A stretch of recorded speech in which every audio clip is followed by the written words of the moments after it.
BNP এখন রাস্তায় নামে না, কিন্তু দল ও দেশের জনগণের স্বার্থে আঘাত এলে প্রয়োজনে বিএনপি আবার মাঠে নামবে বলে হুঁশিয়ারি দিয়েছেন দলটির মহাসচিব Mirza Fakhrul Islam Alamgir.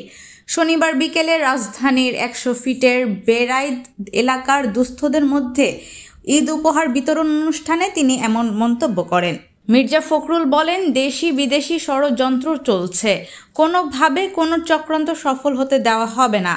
France, London, America থেকে কেউ যদি দেশের মানুষকে উত্তেজিত করার চেষ্টা করে তবে তা রুখে দেওয়া হবে। দেশে কোনো অস্থিতিশীল পরিবেশ মেনে নেওয়া হবে না। তিনি আরও বলেন, বিএনপি ভারতের পক্ষে নয়, পাকিস্তানের পক্ষে নয়, বিএনপি শুধুমাত্র বাংলাদেশের পক্ষে।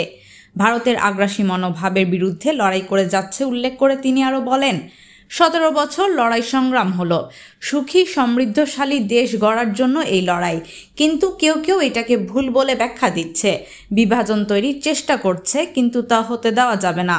তিনি দাবি করেন, বিএনপি সব পরিবর্তন এনেছে, সংস্কার বিএনপি করেছে, একদলীয় শাসন ব্যবস্থা বাতিল করে বহুদলীয় গণতন্ত্র প্রতিষ্ঠা করেছে, তত্ত্বাবধায়ক সরকার ব্যবস্থাও বিএনপি প্রতিষ্ঠা করেছিল।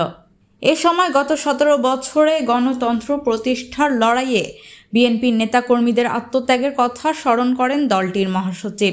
তিনি বলেন, এত নির্যাতন, মামলা, গুম, খুন, হত্যা সহ্য করেছে বিএনপি। বিএনপি করে এমন মানুষ নির্যাতনের শিকার হয়েছে ৯৯% মানুষ।